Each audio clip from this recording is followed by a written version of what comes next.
Outcome based education, outcome based curriculum OCBC 2019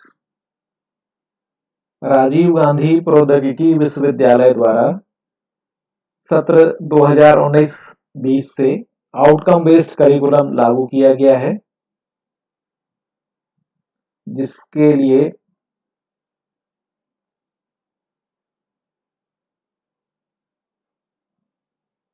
thermal engineering, ये third semester mechanical engineering का subject है।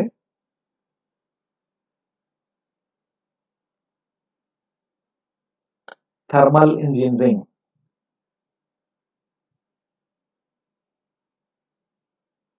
Subject teacher professor R.K. Hardaha.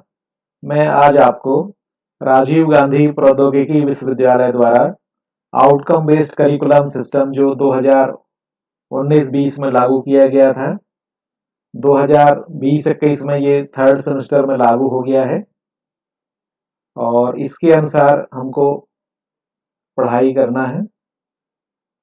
Thermal engineering subject code 302, इसका video lecture मेरे द्वारा तैयार किया गया है और मैं चाहूँगा कि मध्य प्रदेश के जितने भी पॉलिटेक्निक हैं सभी छात्र इस वीडियो लेक्चर को जरूर देखें, ताकि उनको वीडियो लेक्चर के माध्यम से सब्जेक्ट की जानकारी हो जाए। जैसा कि आउटकम बेस्ड करिकुलम में जो सब्जेक्ट है उनके आउटकम्स पर फोकस किया गया है कि हम जो स्टडी करते हैं उसका आउटकम क्या है, या पढ़ने के बाद हम क्या सीखेंगे। तो जो चीज हमको सीखना है वो हमको पहले से पता होती है और उसको सीखने के लिए हमको कैसे पढ़ाई करना है, क्या पढ़ना है, ये सिलेबस में दिया हुआ है।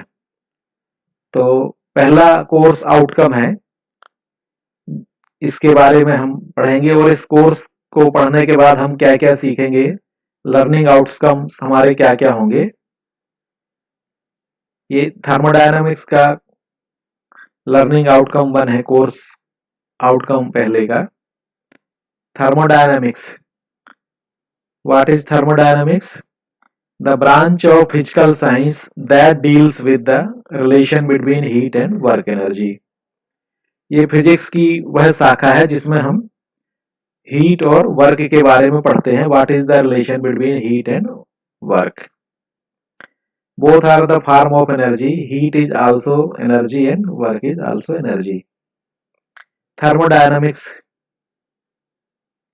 ये दो शब्दों से मिलकर बना है, थर्म और डायनामिक्स। थर्म का मतलब होता है हीट एनर्जी और डायनामिक्स का मतलब होता है मैकेनिकल एनर्जी। इस प्रकार हम मैकेनिकल एनर्जी को थर्मल एनर्जी में और थर्मल एनर्जी को मैकेनिकल एनर्जी में कन्वर्ट करते हैं। तो ज्यादातर हमको 3 डिवाइस इस प्रोसेस में लगते हैं। हीट इंजन जो हीट एनर्जी को मैकेनिकल एनर्जी में कन्वर्ट करता है, हीट पंप ये हीट को एक जगह से दूसरी जगह ट्रांसफर करता है, और रेफ्रिजरेटर जिसमें हम किसी एक स्थान विशेष को ठंडा रखते हैं।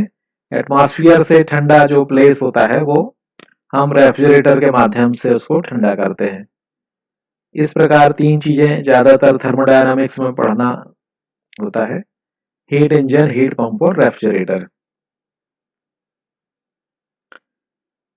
Thermal engineering is a specialized branch of mechanical engineering that deals with the utilization of heat energy into work and heat transfer. Thermodynamics एक प्रकार की साइंस है और उस साइंस का हम जो उपयोग करते हैं उसको एप्लीकेशन क्या है उस थर्मोडायनामिक्स का, हम थर्मल इंजीनियरिंग के अंतर्गत पढ़ते हैं। थर्मल इंजीनियरिंग में ज्यादातर फोकस होता है कि कैसे हम हीट एनर्जी को मैकेनिकल एनर्जी में कन्वर्ट करें। इस प्रकार थर्मल इंजीनियरिंग जो है मैकेनिकल इंजीनियरिंग की एक स्पेशलाइज्ड ब्रांच है और ज्यादातर डिग्री और डिप्लोमा पाठ्यक्रम में ये पढ़ाई जाती है। ज्यादातर थर्मल इंजीनियरिंग का उपयोग पावर प्लांट में होता है, जहां पर हम हीट एनर्जी को मैकेनिकल एनर्जी में कन्वर्ट करते हैं और बाद में इस मैकेनिकल एनर्जी को हम इलेक्ट्रिकल एनर्जी में कन्वर्ट कर उसको अलग अलग कार्यों में उपयोग लेते हैं। तो ये कैसे थर्मल पावर प्लांट काम करता है, इसका एक स्कीमेटिक डायग्राम दिया हुआ है कि जो कोल माइन से वहां से कोयला जो है कन्वेयर के द्वारा पावर प्लांट तक पहुंचता है और वहां पर फर्नेस में कोयले को जलाया जाता है जिससे बॉयलर में स्टीम बनाई जाती है और इस high pressure high temperature steam को टरबाइन में एक्सपांड करते हैं जिससे टरबाइन घूमती है। उस टरबाइन को एक जनरेटर से हम कनेक्ट करते हैं।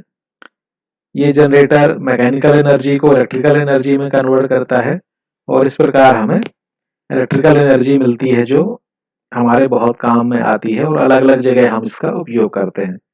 इस प्रकार एक थर्मल पावर प्लांट में हम कैसे कोयले से इलेक्ट्रिसिटी बनाते हैं। ज्यादातर थर्मल पावर प्लांट इसी सिद्धांत पर कार्य करते हैं और इसमें बॉयलर, टरबाइन, जनरेटर मुख्य रूप से कार्य करते हैं। आउटकम बेस्ड करिकुलम का ये पहला कोर्स आउटकम है जिसके बारे में हम आज के इस लेक्चर में पढ़ेंगे। कोर्स आउटकम है explain renewable sources of energy. ये रिन्यूएबल सोर्सेस ऑफ एनर्जी क्या होती है, कौन कौन से रिन्यूएबल सोर्सेस हैं एनर्जी के, इसके बारे में जानकारी हमको होना चाहिए क्योंकि ये एकदम नई चीजें हैं और कौन कौन सी चीजें ऐसी हैं जो रिन्यूएबल सोर्सेस ऑफ एनर्जी के अंतर्गत आती हैं, हम इस चैप्टर के अंतर्गत पढ़ेंगे। इस कोर्स आउटकम का पहला लर्निंग आउटकम है classify renewable and non renewable energy sources. हमको क्लासिफाई करते बनना चाहिए कौन से सोर्सेस रिन्यूएबल हैं और कौन से सोर्सेस नॉन रिन्यूएबल सोर्सेस हैं। इसमें 2 टीचिंग आवर्स हैं और मैक्सिमम 3 मार्क्स हैं। 2 लेक्चर में आपको ये सब पढ़ना है और आउटकम बेस्ड करिकुलम का जो मुख्य जो दायित्व है वो ये है कि इसमें हर आउटकम को हमको एसेस करना है। तो जैसे हम ये classify renewable and non renewable energy sources के बारे में पढ़ेंगे तो इसका हम एक पेन पेपर टेस्ट लेंगे और इसमें हम उनका वैल्यूएशन करेंगे कि छात्रों को कितनी चीजें बनती हैं, कितनी चीजें उनको समझ में आई। तो इस प्रकार हर स्टेज में हम उसका असेसमेंट करते हैं। जो भी चैप्टर हम पढ़ाएंगे उसका हम असेसमेंट करेंगे। इसमें क्या क्या चीजें हमको पढ़ना है, definition and classification of energy sources. जो एनर्जी सोर्सेस हैं उनको डिफाइन करना है, उनको क्लासिफाई करना है। Renewable and non renewable sources of energy किनको कहते हैं और examples of renewable and non renewable energy sources. तो ये लर्निंग आउटकम 1 में इतनी सारी चीजें हमको पढ़ना है और इसके बारे में हमको जानकारी प्राप्त करना है। इसमें लर्निंग आउटकम 2 है, इसमें हमको sketch the schematic diagram of solar, biogas, tidal, geothermal power generation, ये इनके स्कीमेटिक डायग्राम की सोलर पावर जनरेशन जो होता है उसके डायग्राम, बायोगैस प्लांट का डायग्राम, टाइडल एनर्जी कैसे बनती है और जियोथर्मल पावर जनरेशन। इसके अंतर्गत ये थ्योरी एग्जाम में इसके बारे में पूछा जाएगा। टीचिंग आवर्स 8 आवर्स टीचिंग इसके लिए है और मैक्सिमम मार्क्स 10 है। थ्योरी एग्जाम में 10 नंबर का लर्निंग आउटकम 2 के अंतर्गत सोलर, बायोगैस, टाइडल और जियोथर्मल पावर एनर्जी से संबंधित प्रश्न पूछे जाएंगे। इसमें जो कोर्स कंटेंट है, flat plate and concentrating solar collectors, their application, photovoltaic cell, solar distillation system, solar cooker, wind energy, horizontal and vertical wind mill, site selection for wind energy power plants. इसके अलावा introduction to tidal energy, geothermal energy, biogas energy और biogas plant. तो इस प्रकार से जो sources of energy हैं, ये हमको देखना है कि कौन कौन से सोर्सेस ऑफ एनर्जी है और कैसे हम इनका यूज करते हैं। लर्निंग आउटकम 3 इस सिलेबस में identify components of solar system. Solar energy के लिए हम कौन कौन से सिस्टम यूज करते हैं, इसमें method of assessment, laboratory test by observation, part of lab work. तो लैब वर्क के अंतर्गत जो सोलर सिस्टम के जो कंपोनेंट्स हैं उसके बारे में हमको जानकारी प्राप्त करना है, कैसे ये ऑपरेट होते हैं, कैसे इनका मेंटेनेंस किया जाता है, इनकी वर्किंग, और एक या दो जो यदि कोई सोलर प्लांट आपके नज़दीक में है तो उसका विजिट भी हमको इसके अंतर्गत करना है। तो एक प्रकार से ये लैब वर्क का पार्ट है और इसमें हमको प्रैक्टिकल नॉलेज बच्चों को देना है, उनको समझाना है। इसके कंटेंट्स क्या हैं? Demonstration of components of flat plate and concentrating solar collectors, photovoltaic cell, solar distillation system और सोलर कुकर। तो ये सभी सोलर रिलेटेड डिवाइसेस है, ये सोलर एनर्जी से चलते हैं। फोटोवोल्टेइक सेल है, फ्लैट प्लेट और कंसंट्रेटिंग सोलर कलेक्टर्स हैं, सोलर कुकर है, सोलर डिस्टिलेशन सिस्टम है, ये सभी सोलर एनर्जी से चलने वाले डिवाइसेस हैं। इनका हमको प्रैक्टिकल नॉलेज होना बहुत जरूरी है। अब हम देखते हैं कि कोर्स आउटकम 1 का जो लर्निंग आउटकम 1 है, classify renewable and non renewable sources of energy. इनका क्लासिफिकेशन कैसे करना है, रिन्यूएबल और non renewable sources of energy का कौन कौन से हैं, इसके बारे में हम। संसाधनों के प्रकार, नवीकरणीय और गैर नवीकरणीय, रिन्यूएबल और non renewable sources of energy.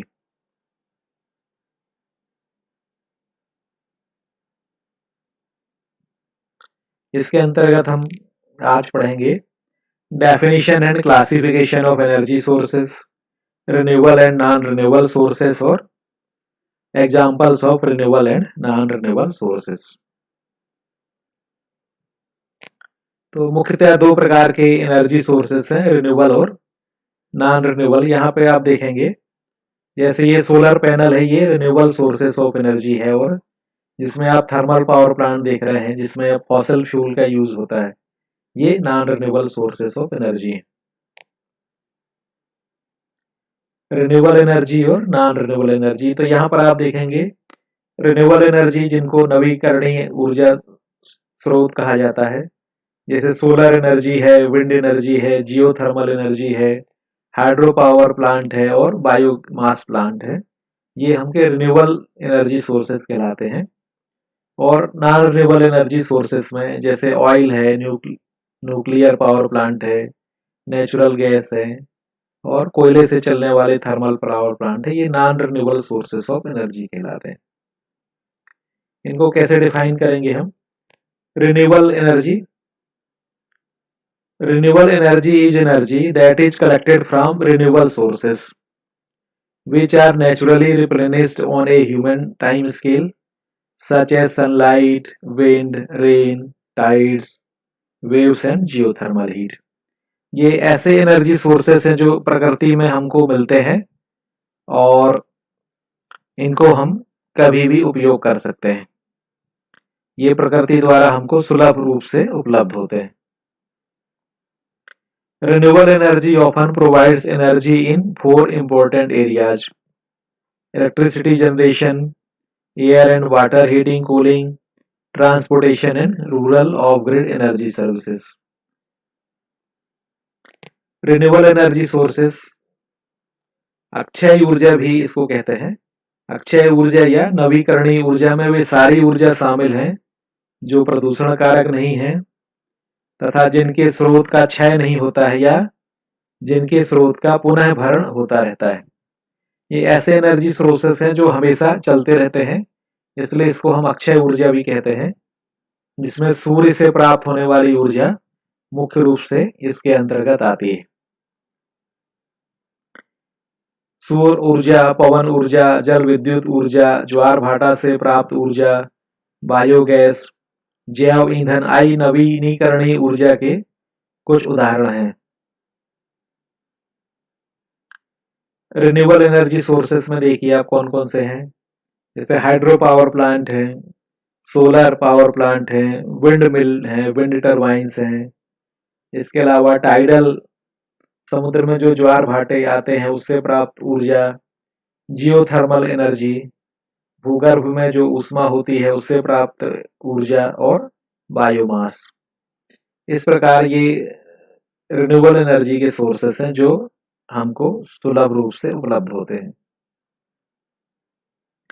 Renewable energy एक प्रकार से ग्रीन एनर्जी है, क्योंकि इसमें ग्रीन एनर्जी इसलिए इसको कहा जाता है क्योंकि इसमें किसी भी प्रकार से पर्यावरण को नुकसान नहीं होता है। Solar power, wind power, hydro power, geothermal, tidal energy, wave energy और बायोमास, ये सब ग्रीन एनर्जी के सोर्स हैं जो पर्यावरण हितैषी हैं। ये किसी भी प्रकार से हमारे पर्यावरण को प्रदूषित नहीं करते हैं, इसलिए इन एनर्जी सोर्सेस को हम ग्रीन एनर्जी सोर्सेस भी कहते हैं। Non renewable sources, non renewable जिनको हम की अनवीनीकृत ऊर्जा स्रोत कहते हैं। A non renewable resources also called a finite resources is a natural resources that cannot be readily replaced by natural means at a quick enough pace to keep up with consumptions। ये ऐसे ऊर्जा स्रोत हैं जो हमको बहुत लंबे समय के बाद प्राप्त होते हैं, जैसे कोयला है या ऑयल है, क्रूड ऑयल है। ये हजारों लाखों साल के बाद एक प्रोसेस में प्राप्त होते हैं और ये वातावरण को प्रदूषित भी करते हैं। An example is carbon based fossil fuel. Non renewable energy sources में जो कार्बन बेस्ड फॉसिल फ्यूल है, क्रूड ऑयल जिसको हम कहते हैं, the original organic matter with the aid of heat and pressure becomes a fuel such as oil और gas. ये बहुत लंबे समय अंतराल के बाद ये ऑयल में या हमको गैस के रूप में प्राप्त होता है। गैर नवीकरणीय या अनवीकरणीय ऊर्जा, ऊर्जा प्रकृति में स्वतंत्र रूप से मौजूद है, लेकिन उसमें से कुछ असीमित मात्रा में मौजूद है जो कभी समाप्त नहीं होती, उसे नवीकरणीय ऊर्जा कहा जाता है, रिन्यूएबल सोर्सेस ऑफ एनर्जी जिसको हम कहते हैं। जबकि बाकी ऊर्जा सीमित मात्रा में उपलब्ध है, जिसे बनने में तो करोड़ों साल लग जाते हैं लेकिन समाप्त एक दिन में हो जाती है। इन्हें गैर नवीकरणीय या नॉन रिन्यूएबल एनर्जी सोर्सेस कहा जाता है। जैसे कोयला है या क्रूड ऑयल है, इसको बनने में लाखों करोड़ों साल लगते हैं, तब जाके ये हमारे यहाँ ऊर्जा स्रोत के रूप में उपलब्ध होते हैं। गैर नवीकरणीय ऊर्जा जीवाश्म ईंधनों जैसे कोयला, कच्चा तेल, प्राकृतिक गैस और यूरेनियम से प्राप्त होने वाली ऊर्जा है। जीवाश्म ईंधन मुख्य रूप से कार्बन से बनता है। ये जो कोल है या क्रूड ऑयल है, इसमें ज्यादातर कार्बन पाया जाता है। Non renewable sources of energy, इसमें देखिए कौन कौन से सोर्सेस आते हैं, जैसे फॉसिल फ्यूल्स हो गया, कोयला हो गया, नेचुरल गैस सीएनजी, एलपीजी, और इसके अलावा न्यूक्लियर पावर प्लांट। जो न्यूक्लियर एलिमेंट हैं जिनसे न्यूक्लियर एनर्जी पैदा होती है, ये सभी non renewable sources of energy कहलाते हैं।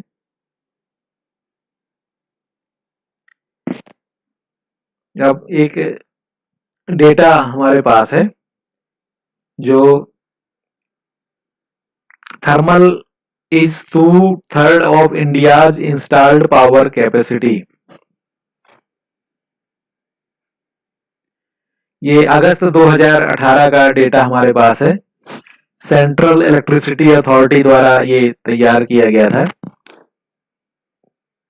ये 2018 के डेटा के अनुसार है कि भारत में अभी जो ऊर्जा पैदा हो रही है, जो पावर प्लांट्स हमारे लगे हुए हैं, इसमें 64% जो पावर प्लांट है वो थर्मल एनर्जी के लगे हुए हैं।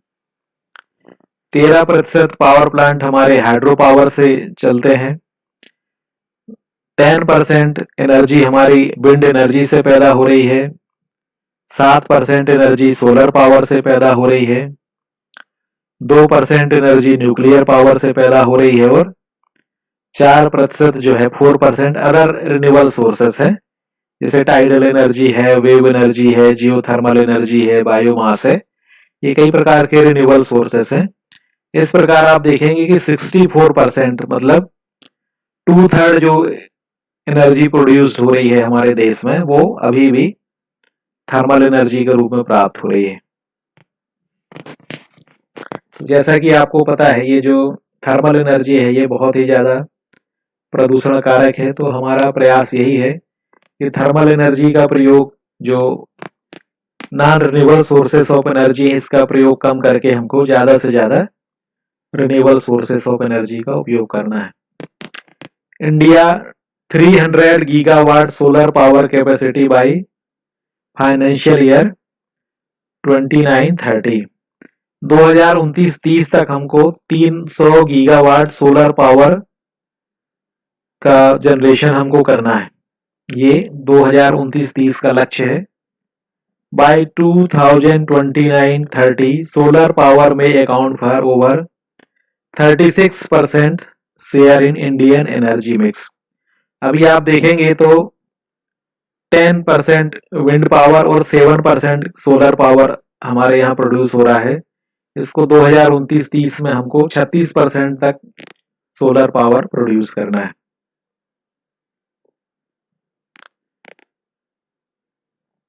इस प्रकार 300 गीगावाट जो है हमारे पास सोलर पावर रहेगा और बाकी जो other renewable sources of energy हैं उनको जोड़ेंगे तो 831 गीगावाट एनर्जी जो है हमको रिन्यूएबल सोर्सेस ऑफ एनर्जी से प्राप्त हो जाएगी। ये 2029-30 तक का हमारा लक्ष्य है।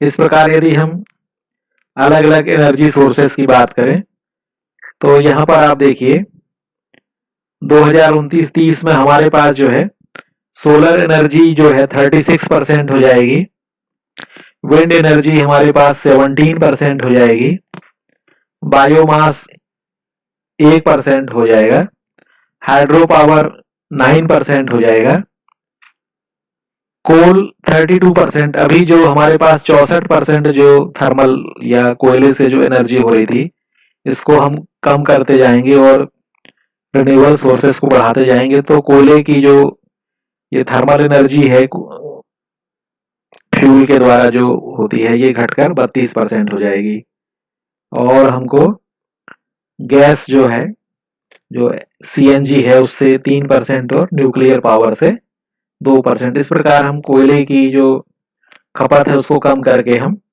सोलर पावर और विंड पावर की ओर ज्यादा एनर्जी बनाने की कोशिश करेंगे। यहाँ ये देखिए ये 2016 की स्थिति है, तो यहाँ पर आप देखेंगे धीरे धीरे 2000 से लेकर 2015 के बीच में जो रिन्यूएबल सोर्सेस ऑफ एनर्जी थी देखिए ग्रोथ होते होते आज सोलर पावर और wind power, solar power, bio energy और जियोथर्मल में बहुत ज्यादा वृद्धि हुई है। ये पर ईयर जो है 9 से 10% की ग्रोथ इस समय चल रही है। तो हमारी कोशिश ये है कि ज्यादा से ज्यादा हम ग्रीन एनर्जी का प्रयोग करें। What is the best form of energy?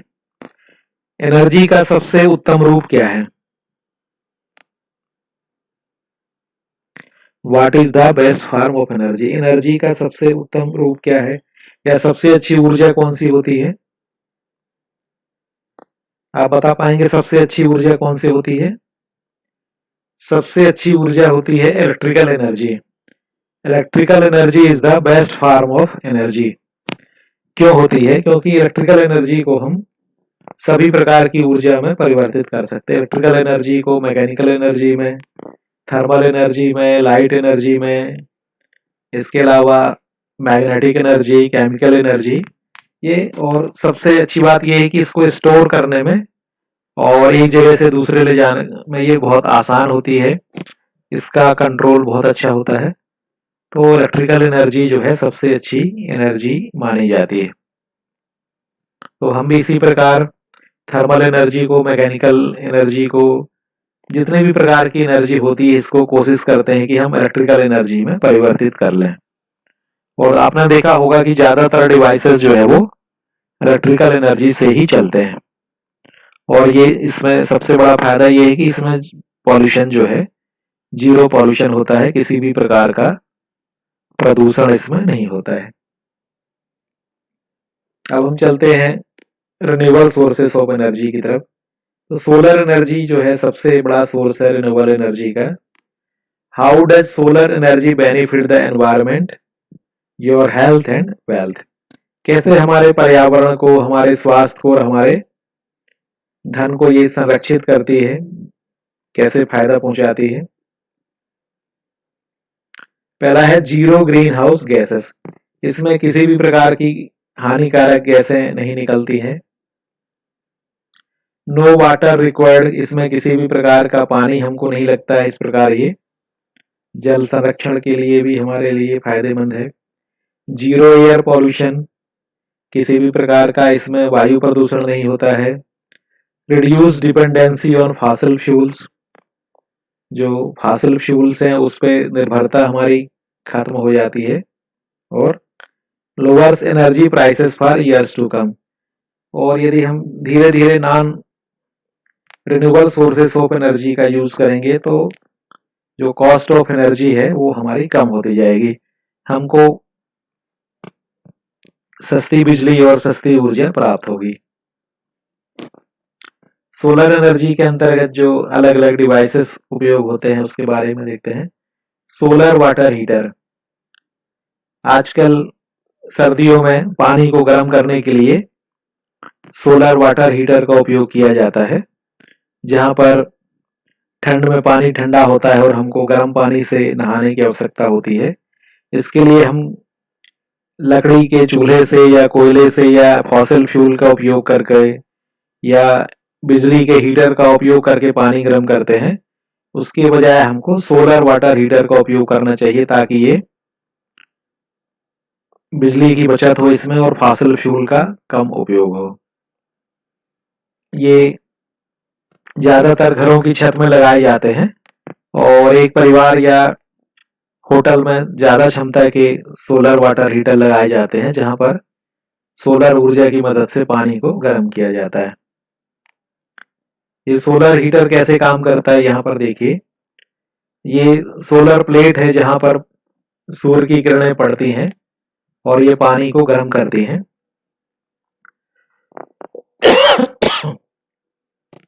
यहाँ पर देखिए जो पानी गर्म होता है वो कन्वेक्शन के कारण ऊपर चला जाता है और उसकी जगह पानी जब गर्म होता है तो वो हल्का हो जाता है और ऊपर चला जाता है और ठंडा पानी जो भारी होता है वो नीचे आ जाता है। और इस प्रकार जब ठंडा पानी गर्म हो जाता है तो वो पुनः ऊपर चला जाता है और इस तरह पानी का सर्कुलेशन बना होता है जिससे पानी का टेम्परेचर धीरे धीरे बढ़ता है और इतना टेम्परेचर हो जाता है कि इसको नहाने के लिए या अन्य कार्यों में इसका उपयोग कर सकते हैं। इस प्रकार ये एक बिजली की बचत करता है और पर्यावरण को प्रदूषित होने से बचाता है। यहाँ ये लाइन डायग्राम दिया गया है कि कैसे ये सोलर वाटर हीटर काम करता है।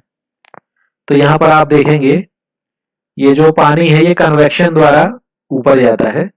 जब पानी गर्म हो जाता है तो हल्का हो जाता है और ऊपर कन्वेक्शन के द्वारा फ्लो होता है और ठंडा पानी नीचे आता है और ये गर्म होके ऊपर जाता है।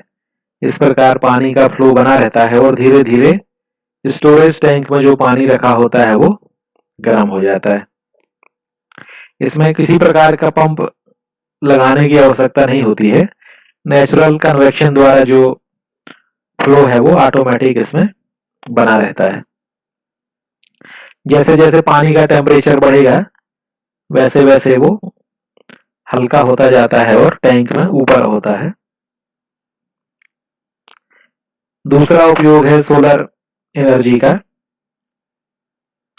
सोलर कुकर के रूप में हम खाना पकाने के लिए सोलर एनर्जी के द्वारा सोलर कुकर का उपयोग कर सकते हैं। यहाँ पर आप देखेंगे कि सोलर कुकर या ओवन ऐसे उपकरण होते हैं जो कि खाना बनाने या गर्म करने के लिए प्रत्यक्ष रूप से सूर्य के प्रकाश का उपयोग करते हैं। ये किसी भी प्रकार के ईंधन का उपयोग नहीं करते हैं। इस प्रकार इन्हें संचालित करना भी बहुत सस्ता होता है। यही खाना पकाने का बर्तन इस्तेमाल करते हैं जिस पर सूर्य के प्रकाश या गर्मी को केंद्रित करने के लिए परावर्तक सतह जैसे कि कांच या धातु की चादर का उपयोग होता है। बर्तन को सूरज की रोशनी से गर्मी अवशोषित करने के लिए काले या गहरे गैर रिफ्लेक्टिव पेंट से रंगा जाता है, जिस कारण बर्तन अवशोषित गर्मी के माध्यम से खाने को पका सके। विभिन्न कारक जैसे ईंधन की कमी, बायोमास के जलने से स्वास्थ्य पर प्रभाव और जलवायु परिवर्तन को रोकने के लिए विशेष रूप से ग्रामीण क्षेत्रों में सोलर कुकर का उपयोग करना एक बहुत अच्छी बात है। ये सोलर कुकर कैसे काम करता है, इसमें ये बॉक्स टाइप सोलर कुकर का एक डिजाइन दिया गया है। यहाँ पर देखिए कि एक प्लेन मिरर लगा हुआ है। इस पर जब सूर्य की किरणें पड़ती हैं तो ये रिफ्लेक्ट होके सोलर कुकर में जाती हैं और जो सीधे सूर्य की रोशनी आती है वो भी सोलर कुकर के अंदर जाती है। इस प्रकार सोलर कुकर के अंदर ज्यादा रोशनी पड़ने से इसका टेम्परेचर बढ़ जाता है। दूसरी चीज जो इसमें है, इसको चारों तरफ से इंसुलेटर लगाकर जो है हीट ट्रांसफर को रोका गया है ताकि जो ऊष्मा है वो सोलर कुकर के अंदर ही रहे और वो खाना पकाने के काम आए। इस प्रकार बॉक्स टाइप सोलर कुकर जो है बगैर किसी ईंधन के खाना पकाने में सक्षम होता है। ये देखिए ग्रामीण क्षेत्रों में ये बॉक्स टाइप सोलर कुकर है जिसमें एक परिवार के लिए आराम से खाना पकाया जा सकता है। यहाँ पर आप देखेंगे ये बॉक्स है जो चारों तरफ से इंसुलेटेड है और इसमें एक रिफ्लेक्टर लगा हुआ है जिससे सूर्य की किरणें रिफ्लेक्ट होकर कुकर के अंदर पहुंचती हैं और जो भी खाना बनता है उसको गर्म करती हैं और खाना उस गर्मी से पक जाता है। बॉक्स टाइप सोलर कुकर में पका हुआ खाना पोषक होता है। इसमें पारंपरिक खाना पकाने के साधनों की तुलना में प्रोटीन की मात्रा 20 से 30% अधिक होती है। घर के सदस्यों की संख्या के आधार पर सोलर कुकर का चयन किया जा सकता है। समस्त रसोई के प्रकार जैसे उबालना, सेकना आदि इस कुकर पर किए जा सकते हैं। एक दूसरे प्रकार का सोलर कुकर होता है जिसको हम डिश सोलर कुकर कहते हैं।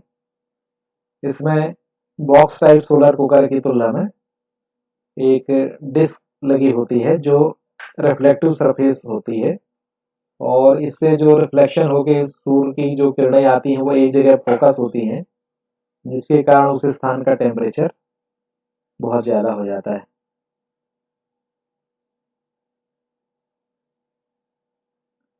ये कुकर सूरज की रोशनी को केंद्रित करने के लिए एक पैराबोलिक डिस्क का इस्तेमाल करता है, जहां एक बिंदु पर सूरज की रोशनी केंद्रित होती है और इस तरह सोलर कुकर 350 से 400 डिग्री सेंटीग्रेड तक का तापमान प्राप्त कर सकता है।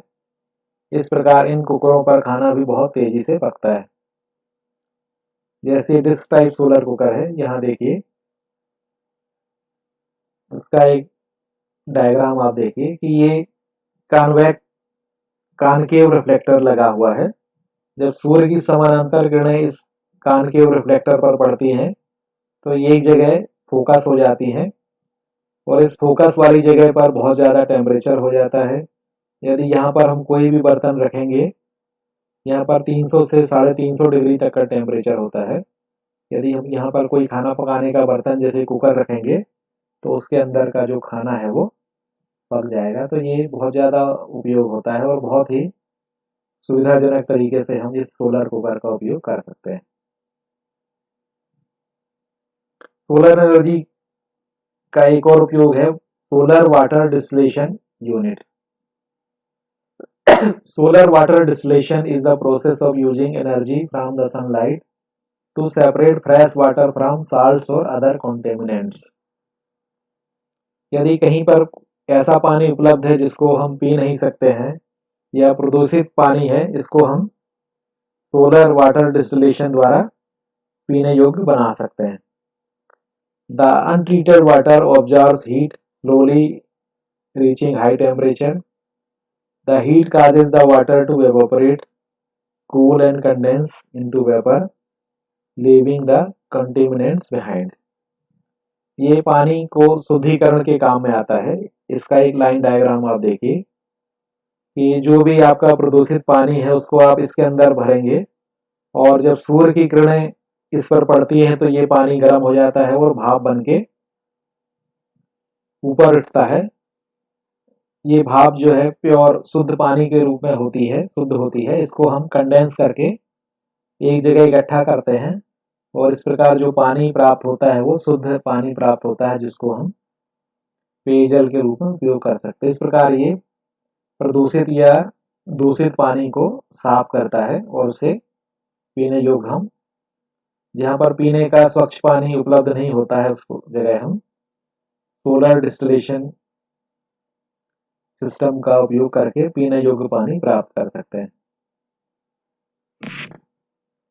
जैसे समुद्र का खारा पानी है उसको भी हम इस सोलर डिस्टिलेशन यूनिट के द्वारा पीने योग्य बना सकते हैं। समुद्र के पानी को जब हम इसमें डालेंगे तो धीरे धीरे ये पानी गर्म हो जाता है और भाप बनने लगती है। इस भाप को हम कंडेंस करके उसको एक जगह इकट्ठा कर लेते हैं और ये पानी जो है पीने योग्य होता है। सोलर पावर प्लांट आजकल सबसे अच्छा जो उपयोग है वो सोलर पावर प्लांट में हम सोलर एनर्जी को इलेक्ट्रिकल एनर्जी में कन्वर्ट करते हैं। Typically the working of A solar power plant comprises A bank of solar panels receiving sun's energy which is converted into DC electric power by photovoltaic effect produced by the PV cell in the panel. This DC electric power is fed to a battery which stores the energy.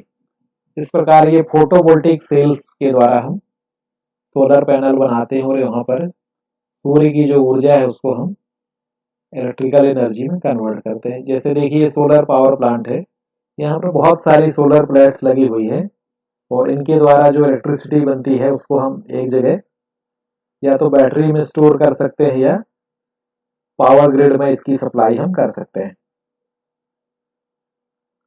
Solar power plant is the best source of clean energy. इस प्रकार हम solar power से जो ऊर्जा प्राप्त करते हैं वो स्वच्छ ऊर्जा प्राप्त होती है।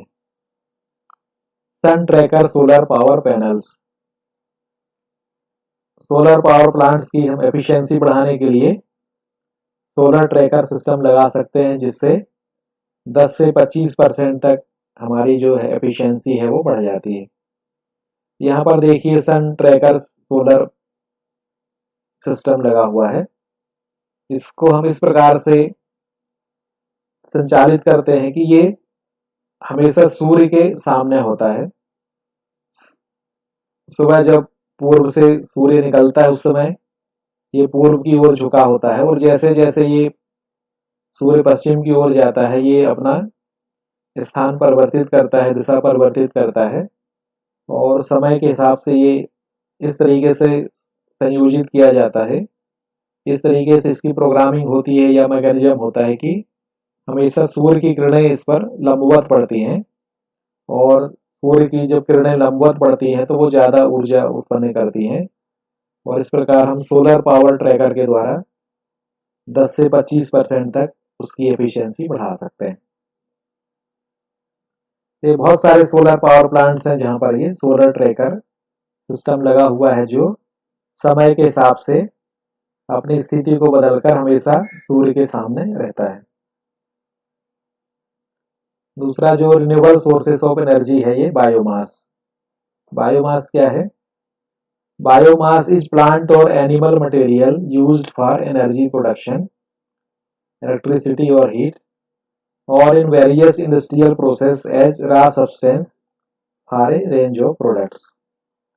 It can be purposely grown, energy crops, wood or forest residues, waste from food crops, horticulture, food processing, animal farming or human waste from sewage plants.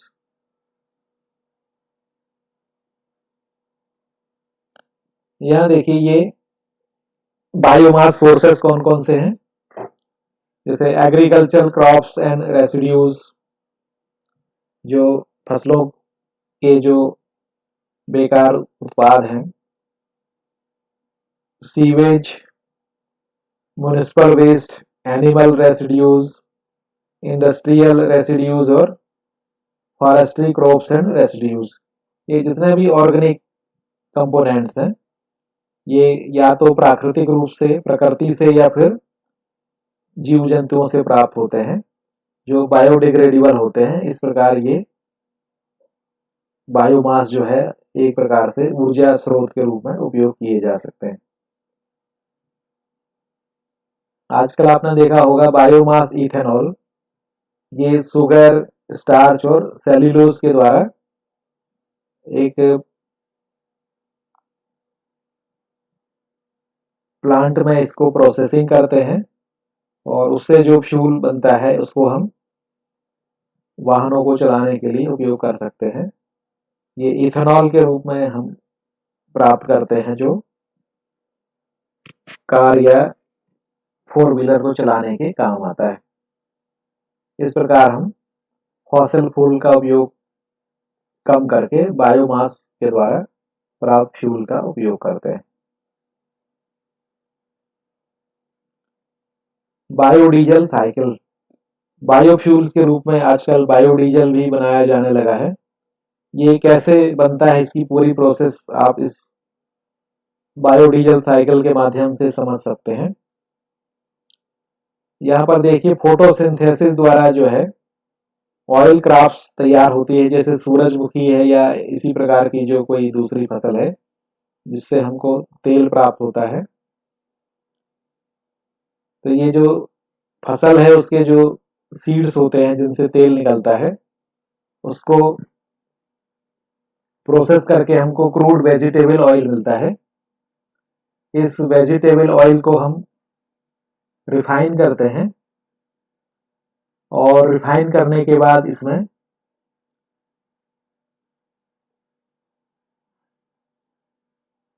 Processing करते हैं।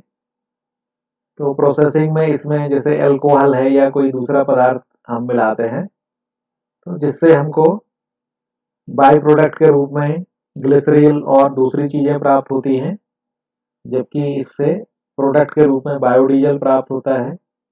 ये बायोडीजल व्हीकल्स को चलाने में काम आते हैं और ये एक प्रकार से एनर्जी सोर्स का काम करते हैं। तो यहाँ पर जो व्हीकल्स चलते हैं इसमें से जो CO2 गैस निकलती है वो वापस प्लांट द्वारा अवशोषित कर ली जाती है और ये पौधे जो है उसको वापस से फोटोसिंथेसिस द्वारा क्रॉप्स तैयार होती है और उससे वापस हमारी साइकिल चालू हो जाती है। तो इस प्रकार ये बायोडीजल साइकिल के द्वारा हम व्हीकल्स को चला सकते हैं।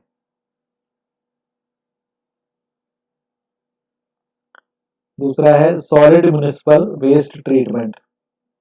जो नगर निगम है या नगर पालिका जो नगरीय निकाय है वहां से जो सॉलिड वेस्ट प्राप्त होता है उसको हम अलग अलग कैटेगरी में बांट के उसको इकट्ठा करते हैं और जो बायोडिग्रेडेबल जो वेस्ट है उसको हम प्रोसेसिंग करके उसको अलग अलग तरीके से उपयोग कर सकते हैं, जैसे बायोफ्यूल के रूप में उपयोग कर सकते हैं या कोई ऐसा प्लांट हम लगा सकते हैं जो उस फ्यूल को एनर्जी में कन्वर्ट कर सकता है। तो आजकल सॉलिड म्युनिसिपल वेस्ट को भी हम एज ए एनर्जी सोर्स के रूप में उपयोग कर सकते हैं और बहुत सारे बड़े शहरों में सॉलिड वेस्ट से पावर प्लांट चलाए जा रहे हैं जिससे हमको बिजली प्राप्त होती है। इसी प्रकार मास का जो एक और रूप है, जिसमें एनिरोबिक डाइजेस्टर के द्वारा हम सॉलिड वेस्ट को डिकम्पोज करके उससे मीथेन गैस बनाते हैं। और ये जो एनेरियोबैटिक एनेरियोबिक जो डाइजेस्टर है, ये दो प्रकार से फायदेमंद है। एक तो इससे जो गैस मिलती है वो इंजन को चलाने के काम आती है, और जो इसका जो सॉलिड वेस्ट है वो फर्टिलाइजर के रूप में हमें प्राप्त होता है, जो खेतों की पैदावार बढ़ाने के काम आता है। तो इस प्रकार ये जो सॉलिड फूड वेस्ट ट्रीटमेंट है, ये हमारे लिए बहुत ही फायदेमंद है। बायोगैस प्लांट, जो बायोगैस प्लांट है उसके द्वारा भी हम, यहाँ पर ये स्कीमेटिक डायग्राम दिया गया है कैसे ये बायोगैस प्लांट काम करता है। यहाँ पर हम स्लरी और कैटल डंग जो है उसको पानी के साथ मिक्स करके उसका घोल बना के इसके अंदर डालते हैं, और यहाँ पर ये प्रोसेस होती है। इस प्रोसेस में बायोगैस प्राप्त होती है, और जो सॉलिड वेस्ट जो है वो हमको खाद के रूप में प्राप्त होता है। तो बायोगैस जो है वो एज ए फ्यूल हम उपयोग कर सकते हैं, और जो सॉलिड वेस्ट इसमें जो प्राप्त होता है ये खेतों में फर्टिलाइजर के रूप में उपयोग किया जाता है। ये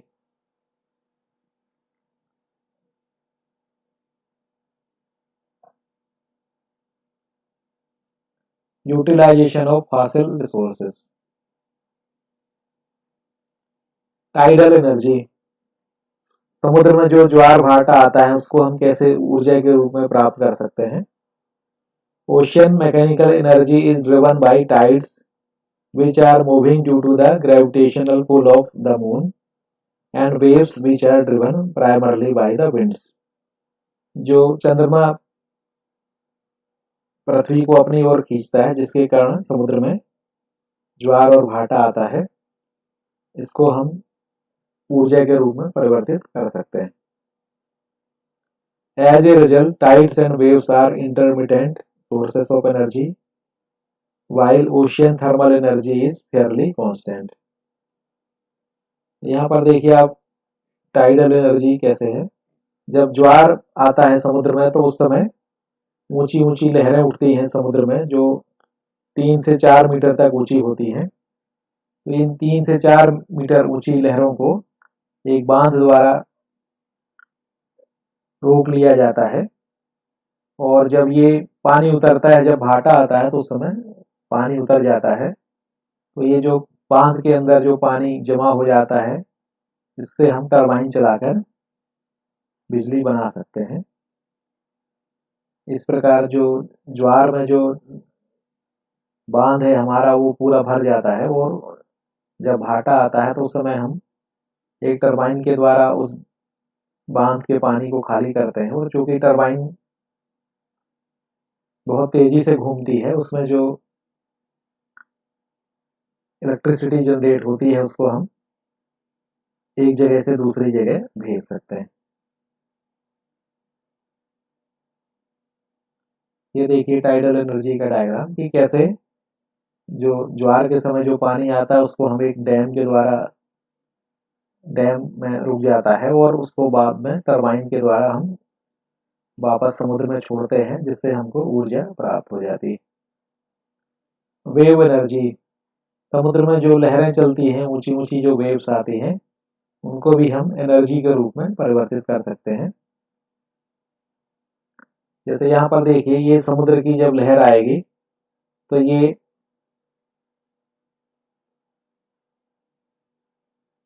जैसे ये वेव एनर्जी का डायग्राम दिया हुआ है, जब वेव्स आती हैं तो लहरें बहुत दूर तक जाती हैं।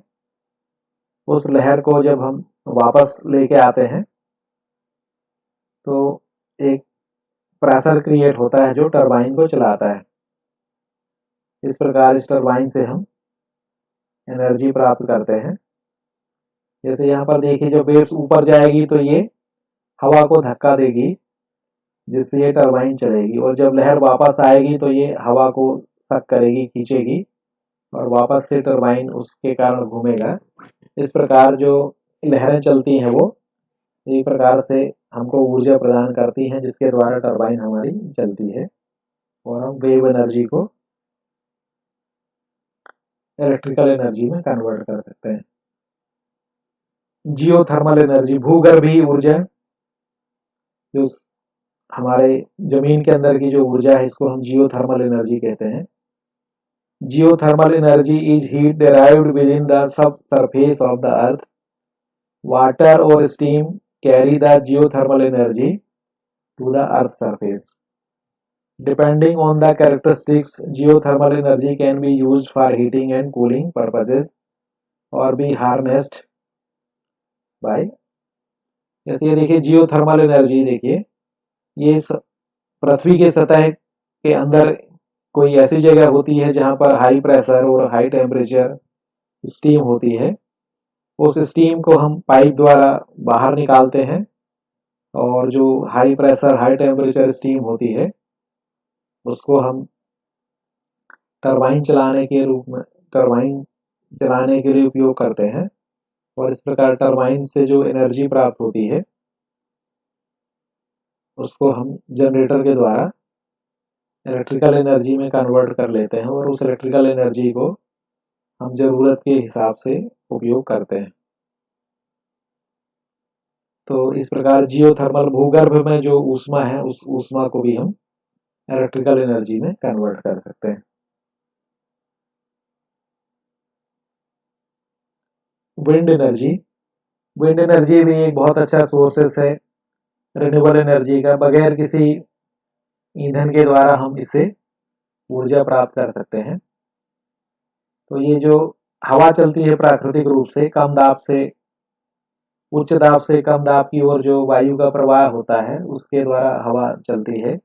ज़्यादा यदि दाबांतर होगा तो ज़्यादा तेज हवा चलेगी और ज़्यादातर आपने देखा होगा समुद्र के किनारे जो है वहाँ पर प्रेशर डिफरेंस ज़्यादा होता है, तो वहाँ पर हमेशा तेज हवा चलती है। इसके लिए टरबाइन का उपयोग करते हैं, विंड टरबाइन का, जो विंड एनर्जी को इलेक्ट्रिकल एनर्जी में कन्वर्ट करती है। तो ये दो प्रकार की टरबाइन ज़्यादातर उपयोग होती हैं, हॉरिजॉन्टल एक्सेस विंड टरबाइन और वर्टिकल एक्सेस विंड टरबाइन। ये जो पहली वाली टरबाइन है इसमें जो विंड मिल है इसकी जो रोटेशन की एक्सेस ये हॉरिजॉन्टल है, इसको हॉरिजॉन्टल एक्सेस विंड टरबाइन कहते हैं। और यहाँ पे ब्लेड की जो रोटेशन है वो वर्टिकल एक्सेस में हो रही है, इसलिए इसको वर्टिकल एक्सेस विंड टरबाइन कहते हैं। यहाँ पर देखिए ये जो आपको फोटो दिख रहा है ये हॉरिजॉन्टल एक्सेस विंड टरबाइन का है। ये ज़्यादातर खेतों में सिंचाई करने के लिए उपयोग की जाती है। इस टरबाइन को हम खेतों में लगाते हैं जहाँ पर ये सिंचाई के लिए पंप को चलाती है।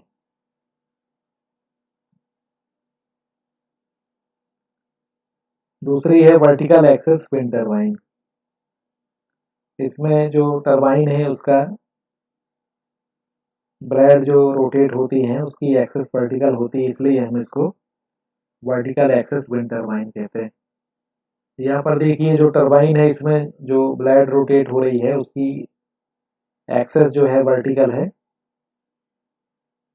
यहाँ पर देखिए ये वर्टिकल एक्सेस विंड टरबाइन है। Site selection for wind farm, हमको यदि कहीं पर विंड टरबाइन लगाना है या विंड फार्म लगाना है तो उसके लिए हम साइट सिलेक्शन कैसे करेंगे। पहला है high annual average wind speed, वहां पर साल भर जो है वो एवरेज तेज हवा चलना चाहिए। Availability of anemometry data, ability of wind curve, wind structure at the propose site, altitude of the propose site, terrain and its aerodynamic, local economy, distance to road or railways, nearness of site to local centers users, nature of ground or favorable land cost। अब ये hybrid solar and wind power है। आपने देखा होगा कि solar power उसी समय काम करेगा जब धूप रहती है, जब सूर्य की किरणें इस पर पड़ती हैं तो ये सोलर एनर्जी को इलेक्ट्रिकल एनर्जी में कन्वर्ट करता है। लेकिन रात्रि काल में जब सूर्य अस्त हो जाता है, उस समय ये सोलर पावर प्लांट जो है कार्य नहीं करता है। जबकि विंड मिल जो है ये हर समय कार्य करेगी। यदि हवा चल रही है, एक लिमिट के अंदर है उसकी स्पीड, तो ये विंड मिल सुबह शाम दोपहर रात कभी भी कार्य कर सकती है। तो एक हाइब्रिड सिस्टम बनाया गया है जिसमें विंड मिल और सोलर पैनल को एक साथ जोड़कर इसमें पावर जनरेट किया जाता है। इसको हम हाइब्रिड सोलर और विंड पावर प्लांट कहते हैं।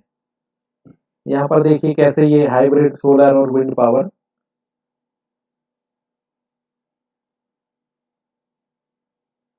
इसमें सोलर फोटोवोल्टिक सेल और विंड मिल दोनों को हम एक साथ लगाते हैं।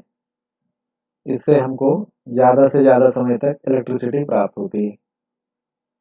यहाँ पर देखिए ये सोलर पैनल और विंड टरबाइन एक ही साथ लगी हुई है। ये विंड टरबाइन 24 घंटे कार्य कर सकती है और सोलर पैनल बरसात में जब धूप नहीं निकलती है और तेज हवा चलती है उस समय हमें विंड टरबाइन से इलेक्ट्रिसिटी मिलेगी, और गर्मियों में जब बहुत तेज गर्मी होती है उस समय सोलर पैनल से हमें बहुत ज़्यादा इलेक्ट्रिसिटी प्राप्त हो जाती है।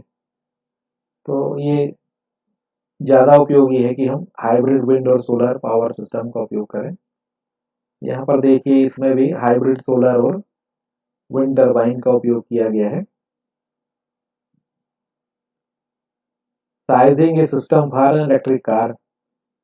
जैसे जैसे डेवलपमेंट हो रहा है, फॉसिल फ्यूल का उपयोग कम होते जा रहा है और इलेक्ट्रिक गाड़ियाँ ज़्यादा उपयोग में आने लगी हैं। तो हम इस तरीके का सिस्टम बना सकते हैं कि जो इलेक्ट्रिक कार है उसको चार्ज करने के लिए हम एक सोलर सिस्टम बना लें और उससे जो बिजली पैदा हो उसको हम गाड़ियों को चार्ज करने के लिए उपयोग कर सकते हैं। हाइब्रिड पावर सिस्टम, अलग अलग सोर्सेज द्वारा जो एनर्जी हमको प्राप्त होती है इलेक्ट्रिसिटी के रूप में, उसको हम एक दूसरे को जोड़कर wind turbine, solar panels, hydro power plant, fossil fuel सभी को उपयोग करके हम इलेक्ट्रिसिटी बना सकते हैं। और इसको एक साथ जोड़ के, जैसे ये पावर ग्रिड है, पावर ग्रिड में हम सभी प्रकार की इलेक्ट्रिसिटी को एक साथ लेके आते हैं और ये सभी जगह उपयोग होती है। 100% इन 139 कंट्रीज। ये 2050 का हमारा एस्टीमेट है कि सन 2050 तक विश्व के 139 देशों में 100% क्लीन एनर्जी हो जाएगी। और जो